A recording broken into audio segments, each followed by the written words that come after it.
اليوم يئس الذين كفروا من دينكم فلا تخشوهم واخشون اليوم أكملت لكم دينكم وأتممت عليكم نعمتي ورضيت لكم الإسلام دينا. بسم اللہ الرحمن الرحیم الحمد للہ رب العالمین وصلی اللہ علی محمد وآلہ الطاہرین ولعنۃ اللہ علی اعدائہم اجمعین الی قیام یوم الدین۔ موضوع گفتگو نبوت کی شرائط میں سے ایک شرط ہے معجزہ۔ یہ معجزہ کیا ہے اور معجزے کی کیا شرائط ہیں؟ پہلے مرحلے میں یہ چیز واضح رہے کہ لفظ معجزہ عجز سے نکلا ہے، یعنی ایسا عمل جس سے انسان عاجز ہو، اس کی مثال لانے سے۔ بس نبی کی شرائط میں سے ایک شرط یہ ہے کہ وہ ایک معجزہ ظاہر کرے۔ البتہ پہلے مرحلے میں ہم نے توجہ دلائی کہ شرائط نبوت میں سے ایک شرط معجزہ یا یہ کہ ایک ایسی ہستی کہ جس کی نبوت ثابت ہو، اگر وہ یہ فرما دیں کہ یہ نبی ہے، تو جن کے بارے میں یہ فرمایا کہ یہ نبی ہیں تو پھر معجزے کی ضرورت نہیں۔ لہذا بعض انبیاء علیہ السلام ایسے بھی گزرے ہیں کہ ان کے دور کے دیگر انبیاء نے جب ان کے بارے میں اس بات کی تصریح کر دی اور واضح کر دیا کہ یہ نبی ہیں تو پھر معجزے کی ضرورت نہیں، کیونکہ ان لوگوں کے درمیان انہوں نے اس بات کو واضح کیا کہ نبی ہیں کہ جو ان کی نبوت کو مانتے تھے۔ اب اگر ایسے افراد کے جو ایک نبی کی نبوت کو مانتے ہیں، انہی کے درمیان وہ نبی ایک اور شخص کے بارے میں فرما دیں کہ یہ نبی ہیں تو یہ دلیل کے لیے کافی ہے۔ کہا جائے گا کہ ہم نے انہیں نبی مانا، دلیل کیا تھی کہ ہماری قوم میں ایک اور فرد کے جن کی نبوت ثابت تھی، جب انہوں نے اقرار کر دیا، انہوں نے اعلان فرما دیا کہ یہ نبی ہیں تو اتنا کافی ہے۔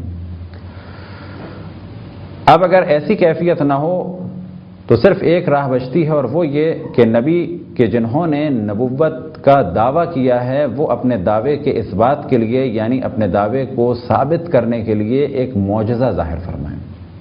معجزے کے لیے عام طور پر 4 شرائط کا ذکر کیا جاتا ہے، جن میں سے ایک یہ کہ معجزہ دعوی نبوت یا امامت کے ساتھ ہو۔ کیا مراد اس سے مراد یہ کہ اگر ایک شخص نبوت کا دعویٰ کرے تو اس دعوے کو ثابت کرنے کے لیے، یعنی ایک شخص اعلان کرے کہ میں نبی ہوں، اور اپنی نبوت کو ثابت کرنے کے لیے جب ایک ایسا کام کہ جو لوگ نہیں کر سکتے وہ کر کے دکھائے تو کہا جائے گا کہ یہ معجزہ ہے۔ البتہ یہ پہلی شرط ہے۔ پھر یہ کہ جس کام کا انہوں نے دعویٰ کیا ہو وہ کام اس کے مطابق ہو، یعنی اگر یہ دعویٰ کیا کہ میں چاند کو 2 ٹکڑے کر سکتا ہوں تو پھر چاند کے 2 ٹکڑے ہوں، ایسا نہیں کہ اس پہ گہن لگ جائے۔ بس پہلی شرط یہ کہ معجزہ اس وقت کہا جائے گا اس ان نیچرل کام کو کہ جب وہ نبوت یا امامت کی دلیل کے طور پہ ہو۔ پھر یہ کہ جو دعویٰ کیا ہو اس اعلان کرنے والے نے یا نبوت اور امامت کا دعویٰ کرنے والے نے، تو جو دعویٰ کیا ہو کہ میں ایسا کر کے دکھا سکتا ہوں اپنی نبوت یا امامت کے اس بات کے لیے، تو جو عمل ہو وہ اس کے مطابق ہو۔ اور پھر یہ کہ وہ اس کے بعد ہو، یا ساتھ ساتھ ہو یا بعد ہو۔ البتہ ساتھ ساتھ سے مراد کیا کہ ظاہر ہے سے کچھ دیر کے بعد ہوگا، اور اگر بعد میں بھی ہو تو ممکن ہے 1 دن یا 2 دن لگ جائیں کہ کل تم لوگ جمع ہو، فلانی جگہ جمع ہو، میں معجزہ کر کے دکھاتا ہوں، سب لوگوں کو اعلان کر دو۔ لیکن ایسا نہ ہو کہا جائے کہ ابھی تم ایمان لے آؤ، اگلے سال میں معجزہ کر کے دکھاؤں گا، کہا جائے گا نہیں۔ دعوی نبوت معجزہ اس کے بعد مرحلہ آئے گا ایمان کا، نہ یہ کہ پہلے دعوی نبوت ہو اس کے بعد ایمان ہو اور اس کے بعد کہا جائے گا کہ اب میں آپ کو معجزہ کر کے دکھاؤں گا، نہیں، بلکہ تینوں کام مرحلہ وار ہوں گے۔ پہلے مرحلے پہ دعوی نبوت، پھر اس کے بعد معجزہ، اور جب معجزہ ظاہر ہو گیا تو انسانوں پر لازم ہے کہ وہ ان کو مان لیں۔ اب اس کے بعد اگلی شرط یہ آتی ہے کہ ایسا کام ہو کہ جو ان نیچرل وے میں ہو۔ مثال کے طور پہ ایسا نہ ہو کہ میں ایک بڑی سی بلڈنگ بنا سکتا ہوں، پتہ چلا 10 سال میں ایک بہت بڑی بلڈنگ بنا دی، ایک تاج محل سے خوبصورت سے بلڈنگ بنا دی، اور اس کے بعد کہا کہ یہ میرا معجزہ، کہا جائے گا نہیں، یہ ایک نیچرل وے میں بلڈنگ بنی۔ معجزہ وہ ہے کہ جو ان نیچرل وے میں ہو. مثال کے طور پہ چاند کے 2 ٹکڑے کر دیے جائیں. یہ ایک ایسا کام ہے کہ جو نیچرل وے میں نہیں ہوا. ایسا نہیں ہے کسی دیوار کو 2 ٹکڑے کرنے کی بات کی جائے اور اس کے بعد کوئی ہتھوڑی یا ہتھوڑا لے کے دیوار کو توڑ دیا جائے اور کہا جائے کہ یہ میرا معجزہ ہے.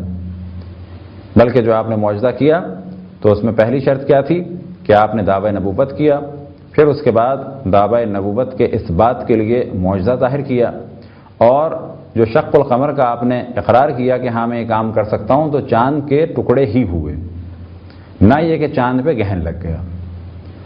اور پھر ایسا کام کیا کہ جو ان نیچرل وے میں ہوا اور کوئی بھی انسان اس کی مثال نہیں لا سکتا. یہ ہیں چند شرائط معجزے کی. اب اگر ان شرائط کو مد نظر رکھتے ہوئے ایک اور چیز کو جان لیں، اور وہ یہ کہ معجزہ جس زمانے میں ہوگا تو اس زمانے میں کوئی نہ کوئی ایسا علم یا ہنر ہے کہ جو عروج پہ ہوگا.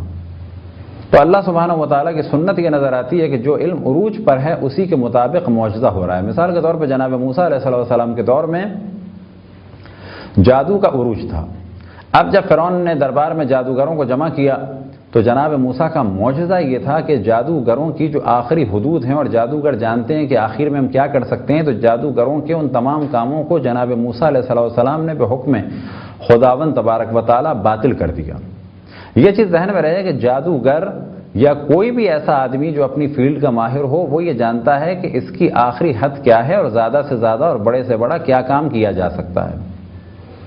لہذا عام آدمی ممکن ہے کہ ایک جادوگر کے مقابلے میں اگر کوئی نبی معجزہ کر کے دکھائیں تو وہ عام آدمی یہ سمجھے کہ یہ جادوگر جس نے جادو کر کے دکھایا یہ بھی جادوگر ہے، اور جس نے بڑا معجزہ کر کے دکھایا نبی، وہ بھی جادوگر ہے معاذ اللہ.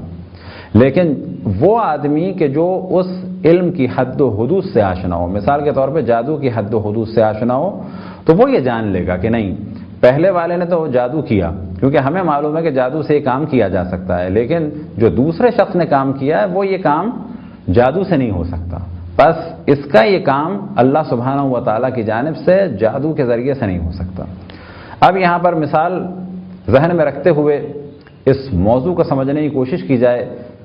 جناب موسیٰ علیہ السلام کے زمانے میں جو جادوگر تھے وہ جادو کی حدود کو جانتے تھے، لہٰذا انہوں نے اپنی اپنی رسیاں پھینکیں. بعض روایتوں میں ہے کہ یہ رسیاں در حقیقت کچھ ایسی نلکیاں تھیں کہ جس میں پارا تھا. اب کیا یہ رسیاں ہلنے لگیں؟ تو ایک امکان تو یہ ہے کہ رسیاں ہلنے لگیں، لیکن قرآن مجید میں اس جانب توجہ دلائی ساحرہ اعینہم، کہ ان لوگوں نے ان لوگوں کی یعنی دیکھنے والوں کی آنکھوں پر سحر کر دیا. اگر اسے اردو میں کہا جائے نظر بندی کر دی. ایسا انہیں لگنے لگا کہ یہ رسیاں ہل رہی ہیں. وہ یہ جانتے تھے کہ رسی کو سانپ کی صورت میں حرکت کرتا ہوا دکھایا جا سکتا ہے، بس سب سے بڑی حد و حدود جادو کی یہ ہے، آخری حد یہ ہے. جناب موسیٰ علیہ السلام نے بحکم خداوند تبارک و تعالیٰ عصا کو زمین پہ ڈالا اور وہ عصا سانپ بن گئی، سانپ واقعی، اور اس نے باقاعدہ حرکت کی، اور حرکت کرنے کے بعد منہ کھولا، اور منہ کھولنے کے بعد ان تمام رسیوں کو چھوٹے سانپ کی صورت میں تھے ان سب کو نگل گئی، اور اس کے بعد دوبارہ عصا بن گئی. عام آدمی ممکن ہے گمراہ ہو جاتا، لیکن جو سب سے پہلے اقرار کیا وہ جناب موسیٰ علیہ السلام کے مقابلے میں جادوگر آئے تھے. ان لوگوں نے اقرار کیا اور اعلان کیا آمنا برب العالمین، آمنا برب موسیٰ و ہارون، کہ ہم رب العالمین پہ ایمان لے آئیں. کون سا رب؟ جو رب ہے موسیٰ اور ہارون کا. بس معلوم ہوا کہ سب سے پہلے دربار فرعون میں کون ایمان لایا جناب موسیٰ علیہ السلام پر؟ جادوگر ایمان لائے. وجہ کیا تھی کہ جادوگر پہلے ایمان لائے؟ کیونکہ جادوگر جادو کی حد و حدود کو جانتے ہیں، اور وہ فوراً سمجھ گئے کہ یہ کام جادو نہیں ہے، یہ کام معجزہ ہے. اس کے بعد اور لوگوں نے بھی تائید کی اور جان لیا کہ ہاں بس یہ معجزہ ہے، جادو نہیں ہے. تو اور بہت سارے لوگ بھی ایمان لے آئے. ایمان لانے کا جو ان کا مرحلہ ہے اگر دیکھا جائے کہ خدا ان کے درجات کو بلند سے بلند فرمائے اور ہمیں بھی یقین محکم عطا فرمائے، جب ان جادوگروں سے فرعون نے سختی سے بات کی اور کہا کہ تم میری بغیر اجازت ایمان لے آئے، میں تمہارے ہاتھ اور پاؤں مخالف سمتوں میں کاٹ دوں گا، تمہیں سولی پہ چڑھا دوں گا، اور موسیٰ تم سے بھی بڑا جادوگر ہے، اس نے تمہیں جادو سکھایا ہے. اب جب یہ دھمکیاں دیں تو جناب موسیٰ علیہ السلام کے سامنے وہ جادوگر آئے تھے اور کچھ دیر پہلے وہ مقابلے کے لیے آئے تھے. اب جناب موسیٰ پر ایمان لے آئے, جناب موسیٰ کہ اللہ سبحانہ و تعالیٰ پر ایمان لے آئے. ان کا معرفت کا جملہ جسے قرآن مجید میں سورہ اعراف میں نقل کیا گیا کہ جادوگروں نے فوراً کہا اس دھمکی کے بعد لا ضیرہ, کوئی حرج نہیں, کوئی ہمیں آج خوف نہیں ہے. انا الی ربنا لمنقلبون, ہم اپنے رب کی جانب پلٹ جائیں گے. یہاں جادو انہوں نے کیا, وہاں ان کا جادو باطل ہوا. فوراً انہوں نے جناب موسیٰ کی نبوت کو مانا اور اللہ سبحانہ و تعالیٰ کی خالقیت کو اور ربوبیت کو مانا, اور فوراً اس کے بعد یہ جملہ کہا کہ اب ہمیں تم سے کوئی خوف نہیں ہے, اگر تم ہمیں قتل کر دو تو کیا ہوگا؟ انا الی ربنا لمنقلبون, ہم اپنے رب کی جانب, کون سا رب؟ وہی رب موسیٰ و ہارون, وہاں پر پلٹ جائیں گے. یہ کمال نظر آتا ہے کہ ان جادوگروں کا ایمان چند ہی لحظوں میں بہت ہی بلند ہو گیا. ان جادوگروں کا ایمان بہت ہی عرفہ و اعلیٰ تھا, اور یہ جادوگر چند ہی لحظوں میں صف اول کے مؤمنین میں شامل ہو گئے. بس جناب موسیٰ علیہ السلام کے دور میں جادو کا زور تھا, لہذا معجزہ ایسا آیا کہ جس کی سب سے پہلے تائید ان لوگوں نے کی کہ جو جادو کے ماہر تھے, کیونکہ دربار فرعون میں تھے. فرعون نے بہترین جادوگروں کو جمع کیا تھا. جناب عیسیٰ علیہ السلام کے دور میں اگر آپ دیکھیں تو طب کا زور تھا. تو جناب عیسیٰ علیہ السلام نے جو معجزہ دکھایا وہ کیا تھا؟ ابری الاکمہ والابرص واحیی الموتى باذن اللہ, کہ میں کوڑیوں کو شفا دوں گا, نابینا کو بینا کروں گا, مردے کو زندہ کروں گا. کیسے؟ باذن اللہ. اب اگر ان تینوں چیزوں کو دیکھ لیں تو آج بھی طب ان چیزوں کو انجام نہیں دے سکتی. ممکن ہے کوئی کہے کوڑی کو شفا ہو جاتی ہے, لیکن کوڑی کو شفا فقط ہاتھ کے اشارے سے یا ہاتھ کی حرکت سے آج بھی کوئی نہیں کر سکتا. آج بھی اگر کوئی ایسا کام کرے تو کہا جائے گا کہ یہ کام ایک انسان کا نہیں ہے, اللہ کی جانب سے. بعض لوگوں نے دعویٰ کیا فلپائن میں ادھر ادھر کہ ہم ایسا کام کر سکتے ہیں ہاتھ سے آپریشن. وہ نظر بندی زیادہ تھی اور زیادہ دن وہ کام چل نہیں سکے. اگلا مرحلہ آتا ہے آنکھوں کا. آنکھوں کا علاج آج بھی ہو سکتا ہے, لیکن کوئی بھی بڑے سے بڑا ڈاکٹر فقط ہاتھ کے اشارے سے یا ہاتھ کی حرکت سے یا ہاتھ کے مس کرنے سے, چھونے سے کسی مادر ذات اندھے کو جو پیدائشی اندھا ہو بینا نہیں کر سکتا. اسی طرح سے کوئی مردے کو زندہ نہیں کر سکتا. جناب عیسیٰ علیہ السلام کے جو معجزات تھے ان کا تعلق طب سے تھا. وجہ کیا ہے کہ اس زمانے میں طب عروج پہ تھی. رسول اللہ صلی اللہ علیہ وسلم کے زمانے میں فصاحت و بلاغت کا عروج تھا. عربوں میں اگر کلچر کے اعتبار سے آپ دیکھیں اور سابقہ دور کی جانب نگاہ ڈالیں تو مکے میں آپ کو کوئی بھی آثار قدیمہ اور آرٹ کا نمونہ نظر نہیں آئے گا, جبکہ اس سے پہلے موہنجوداڑو بھی تھا, ہڑپا بھی تھا, ٹیکسلا بھی تھا, الورا اجنتا کی غاریں بھی تھیں, اہرام مصر بھی تھے, اور بہت ساری بہترین عمارتیں اور مختلف تمدن تھے.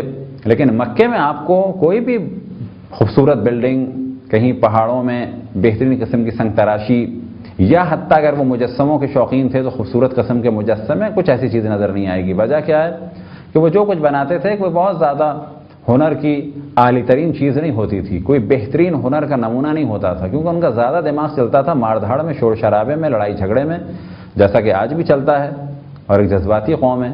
اور دماغ چلتا تھا کس میں؟ اپنے آباء و اجداد پر اور اپنے گھر والوں پر فخر کرنے میں, اپنے قبیلے کے اوپر فخر کرنے میں. اور کس میں چلتا تھا دماغ؟ اور ان کا دماغ چلتا تھا شعر و شاعری میں اس زمانے میں. البتہ آج شعر و شاعری میں بھی دماغ نہیں چلتا.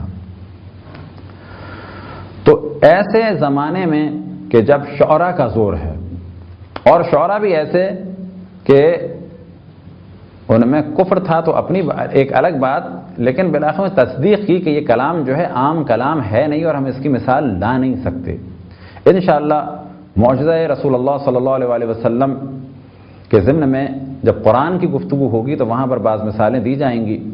بس یہاں پر اتنا عرض کیا جائے کہ جب فصاحت و بلاغت کا دور تھا تو اللہ سبحانہ و تعالیٰ کی جانب سے رسول اللہ صلی اللہ علیہ وسلم فصاحت و بلاغت کا ایک ایسا شاہکار لے کے آئے کہ جب اس پورے کی مثال لانے کی بات ہوئی تو نہیں لا سکے, آیتوں کی مثال نہیں لا سکے. وجہ کیا ہے کہ نہ وہ سورہ لا سکتے ہیں, نہ وہ 10 آیتیں لا سکتے ہیں, نہ وہ 1 آیت لا سکتے ہیں.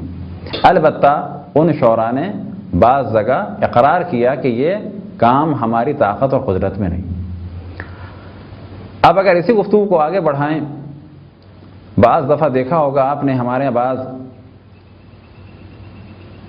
سادہ افراد یا کم علم افراد بہت جلدی بہک جاتے ہیں، اور جہاں ان کی امام بارگاہ میں کوئی ذرا سا رد و بدل ہوا تو فوراً اسے معجزہ کہنے لگتے ہیں۔ تو یاد رکھیں کہ اسے مجازاً معجزہ کہا جا سکتا ہے، حقیقتاً معجزہ نہیں کہہ سکتے۔ کیوں کہ مجازاً معجزہ کہنے کی وجہ کیا ہے کہ معجزے کی ڈیفینیشن یہ ہے کہ جب اعلان نبوت یا امامت کے ساتھ کوئی دعویٰ کیا جائے کسی خارق العادہ یعنی ان نیچرل کام کا، تو ظاہر ہے امام بارگاہ میں اگر کوئی چیز ہو یا ائمہ علیہ السلام کے روضے پہ کوئی کرامت ظاہر ہو تو اسے کرامت کہا جائے گا، گو کہ اس کو مجازاً معجزہ کہہ سکتے ہیں کہ ہم گئے تھے، نابینا تھے، امام رضا علیہ السلام نے معجزہ دکھایا، کہہ سکتے ہیں۔ لیکن اتنا فرق ذہن میں رہے کہ یہاں پر معجزہ کہیں گے مجازاً، اور حقیقی معجزے کی ڈیفینیشن وہی ہے، شرائط وہی ہیں جو آپ کے سامنے بیان کی۔ معجزے ابھی بھی ظاہر ہوتے ہیں، ائمہ علیہ السلام کے حرم مطہر میں یا ان کے توسل کے نتیجے میں معجزے ظاہر ہوتے ہیں، لیکن بہت آرام سے انسان اس قسم کا نہ ہو جائے کہ علم کے اوپر چند دھبے پڑ جائیں تو ان کو معجزہ کہے۔ یہ در حقیقت ائمہ علیہ السلام کی توہین ہوگی، نہ کہ ان سے اظہار محبت، کیونکہ دشمن یہ کہہ سکتا ہے کہ تمہارے ائمہ اس قسم کے دھندلے معجزے دکھاتے ہیں۔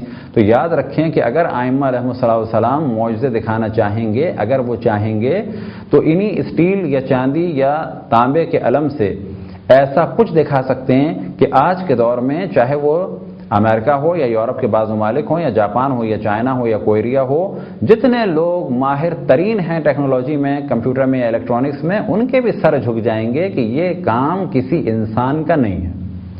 اور ایسے معجزات یعنی کرامات ظاہر ہوتی ہیں ائمہ علیہ السلام کے روضے میں۔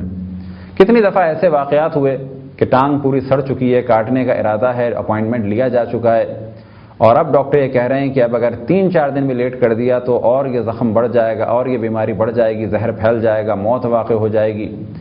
لہذا تہران میں 1-2 ایسے واقعات ہوئے کہ شخص نے کہا کہ صحیح ہے میں 3 دن کے بعد دوبارہ آؤں گا، اسی دوران ہی مشہد آیا، آنے کے بعد توسل کیا، اور نتیجہ کیا ہوا کہ امام رضا علیہ السلام نے خواب میں آ کے شفا دی، فقط حکم دیا کھڑے ہو جاؤ، تو وہ شخص کھڑا ہو گیا، ایک دم سے آنکھ کھلی تو کیا دیکھا کہ ٹانگ صحیح ہے۔ ڈاکٹروں کے پاس جا کے جب اس کو دکھایا تو انہیں بھی تعجب ہوا، یہ ایک بلا شک معجزہ ہے، کرامت ہے، اور کوئی انکار نہیں کہ ائمہ علیہ السلام ایسی کرامتیں اور ایسی خارق العادہ چیزیں، ایسی چیزیں کہ جن کی کوئی مثال آج کے دور میں بھی نہیں لا سکتا، وہ دکھا سکتے ہیں۔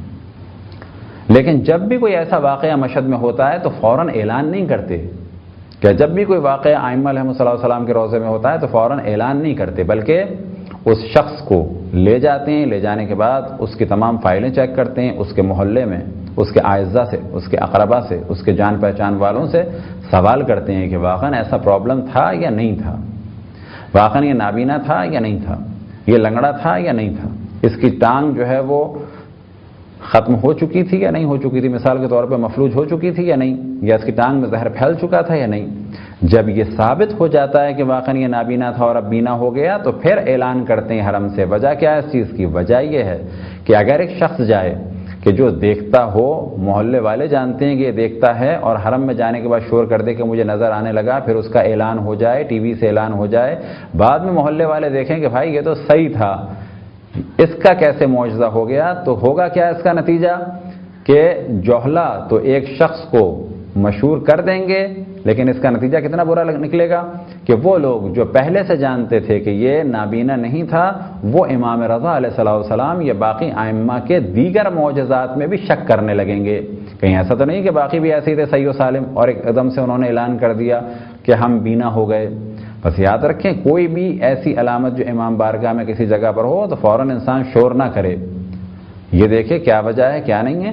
البتہ ایسی چیزیں ہو سکتی ہیں بلا شک، ائمہ علیہ السلام کی جانب سے ایک رہنمائی ہو سکتی ہے، یا بعض وہ علاقے کے جہاں پر عزاداری کے لیے کچھ دشمنان اہل بیت پرابلم کریٹ کر رہے ہیں، اہل بیت علیہ السلام کے ماننے والوں کی جانوں کو خطرہ ہے، ممکن ہے، اور بلا شک ائمہ علیہ السلام کے پاس اللہ سبحانہ و تعالیٰ کی جانب سے یہ طاقت ہے جو اللہ نے انہیں دی ہے کہ وہ ایسے کام ظاہر کریں کہ جس سے شیعوں کا احترام ہو، یا وہ لوگ کہ جو شیعوں کے در پہ تھے اور شیعوں کی جانیں خطرے میں تھیں، ان کے شر کو کچھ دیر کے لیے ٹال دیا جائے ان کرامتوں کے ذریعے سے۔ لہذا معجزات یا کرامت کا آج کے دور میں بھی انکار نہیں کیا جا سکتا، البتہ ان تمام معجزات کو جو آج کل ظاہر ہوتے ہیں ان کو صحیح معنی میں جو اگر لفظ ہے وہ ہے کرامت، لیکن مجازاً انہیں معجزہ کہا جا سکتا ہے۔ امام زمان علیہ السلام کی جب تشریف آوری ہوگی، جب امام زمان علیہ السلام ظہور فرمائیں گے، تو یاد رکھیں اس وقت دور ہوگا ٹیکنالوجی کا، لہذا اس دور میں جو مختلف معجزات امام کے نقل ہوئے، چاہے وہ ذوالفقار ہو چاہے وہ اور دیگر، تو وہ ایسے ہوں گے کہ اس زمانے کی ٹیکنالوجی فیل ہو جائے گی۔ لہذا روایت میں ہے کہ امام اس زمانے میں تمام دنیا میں علم 2 حروف کے برابر ہوگا، باقی حروف کے برابر علم امام زمان علیہ السلام لے کے آئیں گے۔ یعنی اگر عربی کے 28 حروف مانے جائیں تو 2 حروف کے برابر علم اس وقت ہوگا، اور اس سے 13 گنا زیادہ یعنی 1300% زیادہ علم امام زمان علیہ السلام لے کے آئیں گے، اور ہر علم کو مکمل کر دیں گے۔ اس کا تعلق ٹیکنالوجی سے بھی ہوگا اور دیگر علوم و فنون سے ہوگا، ہر چیز ایک مکمل اپنی اور آخری کیفیت پہ پہنچ جائے گی امام زمان علیہ السلام کے ذریعے سے، کہ خود یہ ایک معجزہ ہوگا۔ بس یہ تھی چند شرائط معجزے کی۔ ساتھ ہی کچھ اور موضوعات کو مد نظر رکھنا ہے کہ کیا جب بھی کوئی کہے کہ معجزہ دکھا دے نبی، تو کیا نبی معجزہ دکھائیں؟ کہا جائے گا نہیں۔ معجزہ دکھا دیا، کچھ لوگوں کو یقین ہو گیا، کافی ہے، انہیں بھی پتہ چل گیا کہ واقعاً ایسا ہوا تھا، کافی ہے۔ مثال کے طور پہ شق القمر کا کچھ لوگوں نے خواہش کا اظہار کیا، رسول اللہ صلی اللہ علیہ وسلم نے شق القمر کر کے دکھا دیا۔ اب اگر لوگوں کو اس کی خبر پہنچ گئی تو کافی ہے، ہر آدمی آئے، ایک کہ قمر کو شق کر دیں، ایک کہ سورج کو شق کر دیں، اور رسول اللہ ہر روز یہی کام کرتے رہیں، تو یاد رکھیں نتیجہ پھر بھی نہیں نکلتا، کیونکہ جن لوگوں نے شق القمر کو دیکھا تو کیا وہ سب کے سب ایمان لے آئے؟ نہیں لائے۔ اگر یہ ہر روز ہوتا تو بھی ایمان نہ لاتے۔ اور اگر کچھ لوگ ان ساری چیزوں کے بعد رسول اللہ صلی اللہ علیہ وسلم یا دیگر ائمہ یا ان سے پہلے انبیاء پہ جادو کی نسبت دیتے، تو یاد رکھیں اگر یہ معجزات روز ہوتے تو بھی نسبت دیتے۔ اسی طریقے سے ضروری نہیں ہے کہ معجزات کو دیکھ کے ہر انسان ایمان ہی لے آئے، بلکہ اگر کچھ لوگ ایمان لے آئے تو کافی ہے۔ بس معجزہ ایسا ہو کہ ایمان لانے کے قابل تو ہو، لیکن یہ ضروری نہیں ہے کہ لوگ اس کے بعد بھی ایمان لے آئیں۔ ممکن ہے دل میں ایمان لے آئیں، زبان سے انکار کریں۔ آیا ہر فرد معجزے کو دیکھے؟ کہا جائے گا نہیں۔ کچھ لوگوں نے دیکھ لیا، کافی ہے۔ ان کی خبر سے اگر کچھ لوگوں کو یقین ہو جاتا ہے تو کافی ہے۔ مثال کے طور پہ شق القمر کچھ لوگوں نے دیکھا اور بعد میں کثرت سے یہ نقل ہوا، دوستوں نے بھی نقل کیا، دشمنوں نے بھی نقل کیا، تو اس کے بعد اگر کسی کو یقین ہو گیا تو کافی ہے۔ اب یہ ضروری نہیں ہے کہ ہر آدمی کے سامنے دنیا میں شق القمر ہو۔ اب آخری موضوع جس کی جانب توجہ دلائی جا سکتی ہے معجزے کے حوالے سے، وہ یہ کہ ممکن ہے کوئی کہے کہ ہمیں تو نہیں معلوم کہ طب کی آخری حد و حدود کیا ہیں، یا جادو کی آخری حد و حدود کیا ہیں، یا ٹیکنالوجی میں یا کسی فن میں کون سا کام ہو سکتا ہے کون سا نہیں ہو سکتا۔ تو لہذا ہر فن ہر شخص نہیں جانتا، اور یہ تصور کہ معاشرے کا ہر شخص آگاہ ہو جائے، چاہے وہ جادو ہو، چاہے وہ طب ہو، چاہے وہ آج کی کوئی جدید ٹیکنالوجی ہو، ایسا نہیں ہے۔ یہ جاننے کے لیے کہ کیا یہ معجزہ ہے یا کوئی خاص ٹیکنک، اس کے لیے اگر ماہروں کی جانب رجوع کیا جائے، جس طرح سے قوم جناب موسیٰ اور حتیٰ وہ افراد کہ جو خود فرعون کی قوم میں سے تھے، کیونکہ فرعون کے دربار میں یا فرعون کی حکومت میں 2 طرح کے افراد تھے، ایک قبطی تھے، وہ بھی ایمان لائے بالآخر، اور ایک وہ تھے کہ جو بنی اسرائیل تھے، تو وہ تو پہلے سے ہی مانتے تھے۔ دوسری قوم کے افراد بھی ایمان لائے۔ وہ لوگ جو ایمان لائے تو کس وجہ سے لائے؟ جب انہوں نے دیکھا کہ یہ جادو نہیں ہے بلکہ جادوگر بھی عاجز ہو گئے، جادوگر بھی اس کی مثال نہیں لا سکتے۔ بالکل ایسے ہی آج اگر کوئی ایسا کوئی عجیب و غریب کام کر کے دکھا دے، مثال کے طور پہ 3 ڈائمینشنل پکچر جو ہے وہ فضا میں نظر آ رہی ہو، ممکن ہے کچھ لوگ بہک جائیں، لیکن جو اس فیلڈ کا ماہر ہے کہے گا ہاں یہ خاص طریقے سے لائٹ کو ہم آسمان میں دکھا رہے ہیں جس سے ایک فلم بنی ہے۔ گو کہ فی الحال ایسا نہیں ہوتا ہے، لیکن فرض کی مثال ہے، فرض ہے کہ اگر ایسا ہو تو کیا ہوگا؟ کہا جائے گا کہ اس فن کے ماہروں سے پوچھنا ہوگا، جب وہ ماہر کہہ دیں گے اور ہمیں بھی اتنا علم ہو کہ بالآخر پرکھ سکیں، اور ایک بہت بڑی تعداد اگر کہہ دے کہ ہاں یہ تو خود ایک ٹیکنالوجی کا کمال ہے، تو اس کا مطلب ہے معجزہ نہیں ہے، اور اگر کوئی ایسا کام ہو کہ تمام دنیا کے لوگ عاجز ہو جائیں اور اس کے بعد کہیں کہ نہیں یہ کام ٹیکنالوجی کی طاقت اور قدرت سے باہر ہے، تو کہا جائے گا کہ یہ معجزہ ہے۔ معجزے کے بارے میں ایک اور جانب توجہ رہے، وہ یہ کہ اگر جادو ہو تو کیا جادوگر بہکا سکتا ہے؟ تو پہلی بات، اگر آپ دنیا کی خبر رکھیں تو آپ کو تعجب ہوگا، جہاں جہاں جادو کا بڑا زور ہے وہاں بھی کوئی نبوت کا دعویٰ نہیں کر پایا۔ وجہ کیا ہے کہ جادو میں اتنی طاقت نہیں ہے۔ یہ جادوگر کے جو لوگوں سے پیسے لیتے ہیں، شعبدے بازی کرتے ہیں، لوگوں کو بیوقوف بناتے ہیں، اگر ان کے جادو میں اتنی طاقت ہوتی تو یہ بہت ساری جگہوں پہ دعوی نبوت پہلے کر چکے ہوتے۔ لیکن اگر آپ توجہ دیں، ان چند صدیوں میں یا کئی ہزار سال میں تو جادوگر اپنے جادو کے ذریعے سے لوگوں کو بہکا کر نبوت کا دعویٰ عام طور پر کر نہیں پائے۔ آج بھی اگر انڈیا کی مثال رکھیں، بنگلہ دیش کی مثال رکھیں، تو ممکن ہے کوئی تھوڑا بہت جادو، شعبدے بازی کی نظر بندی، چشم بندی جانتا ہو، لیکن وہ دعوی نبوت نہیں کر پایا، جبکہ یہ وہ افراد اتنے پست افراد ہیں کہ ان کو دنیا کہیں سے بھی ملے تو یہ کر سکتے ہیں، جس دعوے سے بھی ملے تو دنیا کو حاصل کر سکتے ہیں، تو ان کے لیے دعوی نبوت بھی کوئی بڑی چیز نہیں ہے۔ لیکن ان لوگوں نے دعوی نبوت نہیں کیا۔ کیوں نہیں کیا؟ کہ ان کے جادو میں اتنی طاقت نہیں ہے، یہ لوگ اتنا سب کچھ کر نہیں سکتے۔ یہ تھی مختصر سی گفتگو معجزے کے بارے میں، اور ساتھ ہی کچھ اور موضوعات بھی جو معجزے سے ریلیٹڈ تھے ان کو بیان کیا۔ خداوند تبارک و تعالیٰ سے دعا ہے کہ بحق محمد و آل محمد ہمیں اپنے رسول، اپنی حجتوں، خصوصاً امام زمان علیہ الصلوۃ والسلام کی معرفت اور اطاعت کی توفیق عطا فرمائے۔ وصلی اللہ علی محمد و آلہ الطاہرین۔